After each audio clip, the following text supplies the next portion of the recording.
So what is moonshine? Moonshine is basically a term used to describe illegally produced untaxed liquor. It was dubbed moonshine because moonshiners would make it by the light of the moon, basically, to hide it from law enforcement. It's not really any difference between making moonshine and whiskey. The production of it is the same. Making whiskey, bourbons, and things like that. In a distillery, you pay your taxes. Making moonshine by the hillside, selling it illegally, makes it moonshine. So the history of Colorado moonshine is relatively unknown. There's not a lot written about it. Most moonshine stories and movies you see are about southern moonshine. Moonshine existed in every state in the Union during Prohibition. You just kind of got to dig a little deeper to find out what kind of moonshine was made in that area. Here in Colorado, moonshiners used plain sugar or sugar beets to make what they call Sugar Moon. So here at 300 Days of Shine, we follow those methods, those styles, and that's the kind of shine that we make. We use all natural ingredients, just like moonshiners here in Colorado did. The Pikes Peak region actually had quite a few moonshiners through the years, and a few of them were kind of notorious to the locals here. Since we opened, we've had quite a few people come in and actually tell stories about moonshiners like Bob Romack and Chester Porter. Chester Porter was probably one of the biggest moonshiners in Colorado. Still trying to track down his exact recipes. I don't have them, but I do know that a majority of his mash was plain sugar. I did say sugar beets because sugar beets plantations were prevalent throughout the entire state back then, and it was a much cheaper source of sugar to ferment to make their moonshine.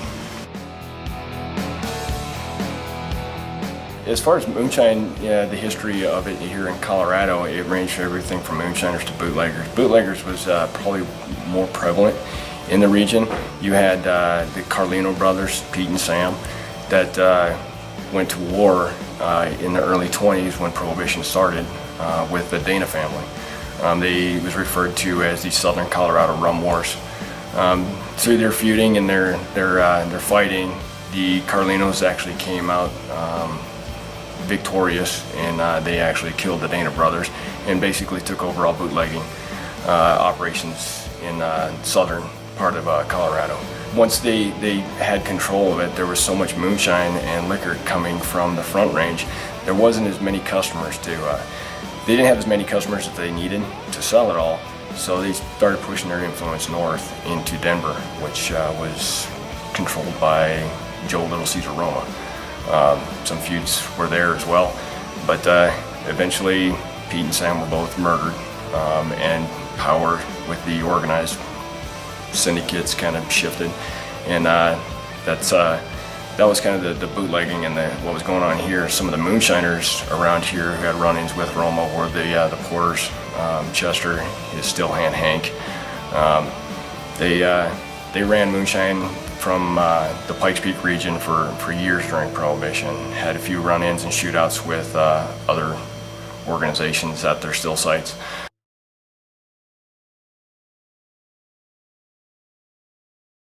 On a lighter note, here nowadays we don't have to worry about a lot of that because Prohibition did finally end, and so that organized crime and the I guess the negative side of it ended, and now it's legal. Making moonshine is still illegal for the most part. It just depends on what state you're in. Like I said, that's how I kind of got my start, was as a hobby, making it on the illegal side of the house, and now I'm permitted, licensed through the federal government, and now we can make a moonshine that is legal for public consumption.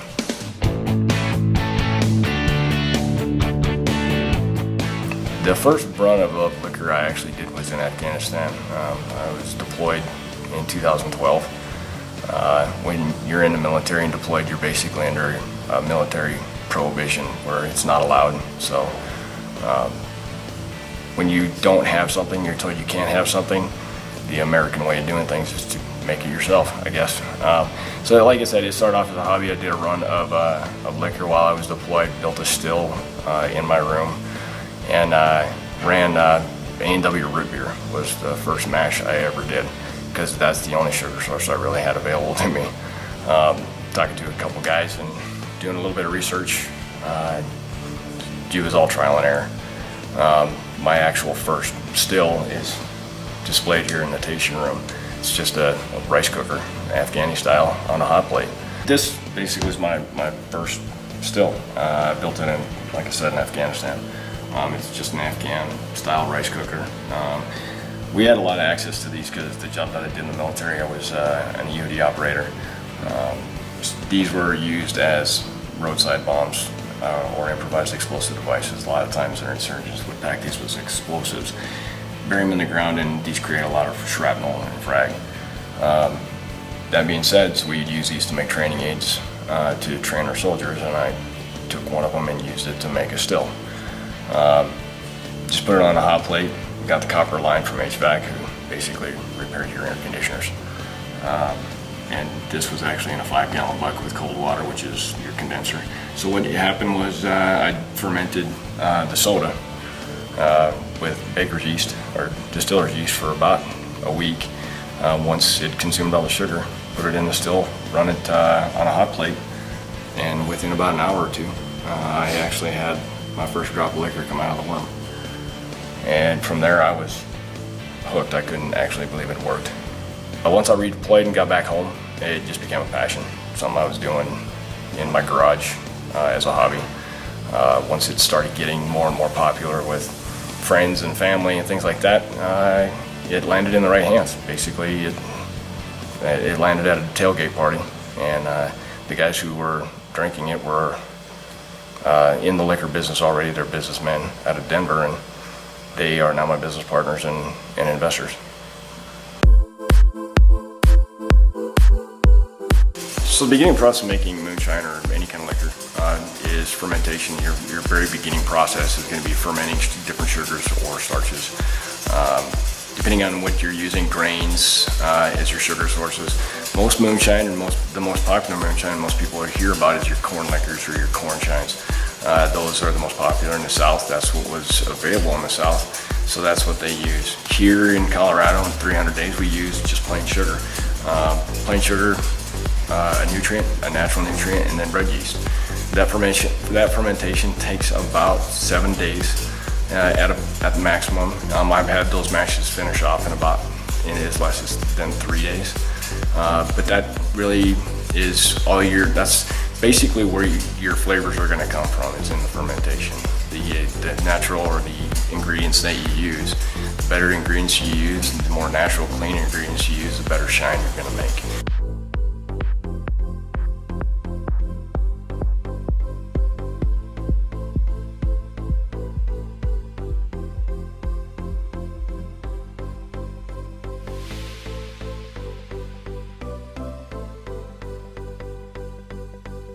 Sugar itself doesn't have a nutrient, so you have to add a nutrient to it.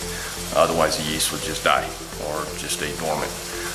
Yeast needs to survive and stay healthy, so what we use is tomato paste. And old moonshiners create adding a natural nutrient to keep the yeast alive and healthy and real active.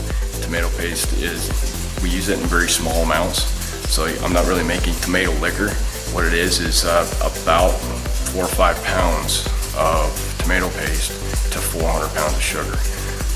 That small amount of tomato paste is such a powerful nutrient that it'll actually power that yeast through that sugar in a really short amount of time.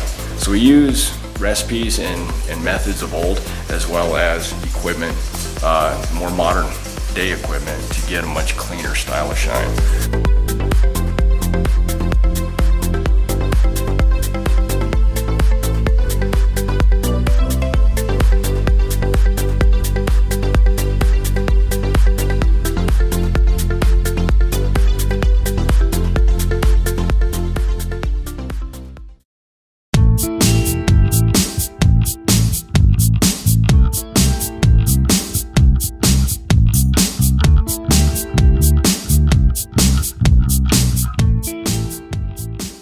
Alright, some of our shine is actually flavored. Actually, most of it is. The flavors that we came up with were kind of, we got some complex, we got some more sophisticated flavors as well. Apple pie moonshine is basically synonymous with any moonshine, the apple pie flavor. Just about any distiller or moonshiner who made moonshine or produced it had their own style of apple pie. Before getting into all of this, I tried a lot of different apple pies and always felt that I could do better, so I think we actually nailed it with this one. Our apple pie is actually our most popular seller, maybe because of that, but it has got a lot of flavor to it. It's really smooth right out of the jar. So our summertime strawberry lemonade is a homemade lemonade blended with organic strawberries in the batch. It's blended with our alcohol. It's at 40 proof. This one was mostly designed for my wife. I got tired of paying for alcohol and chasers and mixers and everything because she likes to drink every once in a while, but she's not one to drink it right out of the bottle. So this one at 40 proof, just like the apple pie, was actually designed to go into a cooler with your beer. And you've got a nice drink right out of the jar for tailgating, camping, what have you. The strawberry lemonade is more of your citrus, simple flavor. Colorado honey is exactly that. It's Colorado honey. At 100 proof, it's got a bit of a moonshine kick up front and a nice soft honey finish to it. It's a raw honey that we use straight out of Elizabeth, a small farm called Beyond the Hive. So it's local wildflower honey. At 100 proof, it's extremely smooth right out of the jar, but is a very universal liquor. You can mix this with just about everything you put in your refrigerator. Sugar Moon, like I was talking about before, Colorado moonshiners historically would use sugar or sugar beets to make what they called Sugar Moon, so we came up with our own Sugar Moon. At 105 proof, this is our clear liquor right off the still. At 180, we just proof it down to 105. Really clean, really smooth. For 105 proof, I've actually had a few folks tell me I'm lying to them as smooth as it is. But it is a very nice universal liquor as well. It's good straight out the jar. Put a little tonic water on it, make yourself a moonshine tonic, but it also mixes with just about everything that you can add to it. Centennial wheat. This one's our take on a bourbon or a whiskey. Even though it's not either one of those, it's oak finished, 80 proof, so it does have the character of a good bourbon or a whiskey. This one is on oak for about 6 to 8 weeks. We call it Centennial wheat because the bill is still mostly sugar, but we use wheat germ as the nutrients. The nutrients is what provides all the health for the yeast during fermentation, but that wheat germ has got a lot of nutrients within it that actually transfer over through distillation, and that creates a nice soft wheat style whiskey. Put it on American white oak, goes through a little bit of aeration and some temperature variance to try and pull that flavor out of the yolk, and it's got a really nice peaty flavor to it. Great on the rocks or just neat in a glass.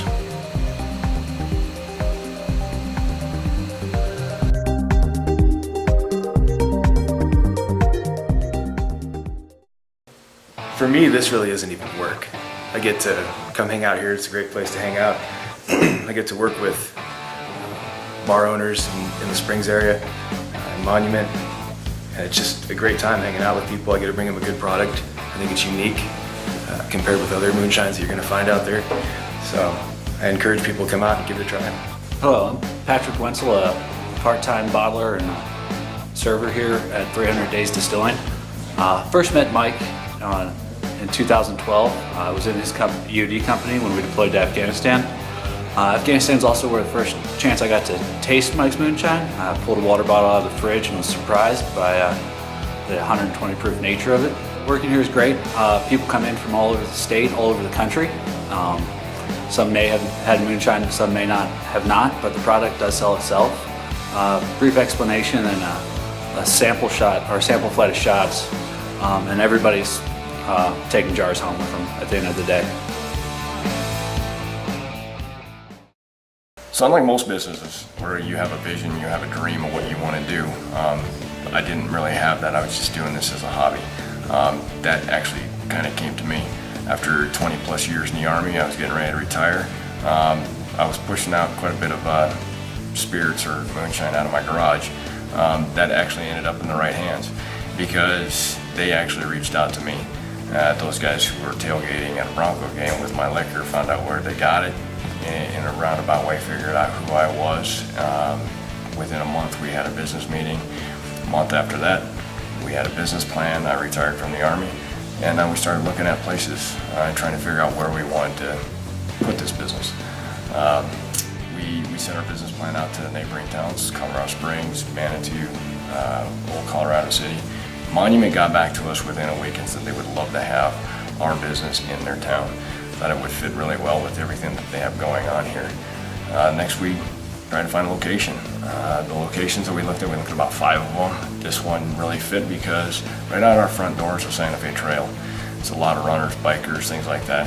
And it's got a nice view because our garage door opens up. We got a patio that we can set up and enjoy a nice view of the mountainside and the trail from our distillery while you're having a cocktail. We are open Wednesday through Sunday here in the Speakeasy, where you can come and have samplers, cocktails. We have food trucks on Fridays and some Saturdays.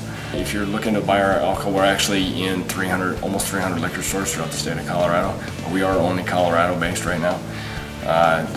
All of those liquor stores can be found on our website at 300days.com, as well as a lot of our story, our history, some history of Colorado moonshine is in there as well.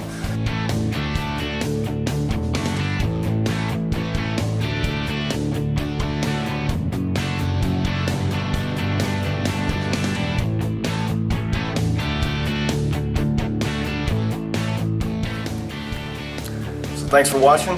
Hope you enjoyed our little film here. And come by 300 Days Distilling. Check out our tasting room. Have a drink, have a cocktail, or drink straight out of the jar like I do. Don't forget, get your shine on.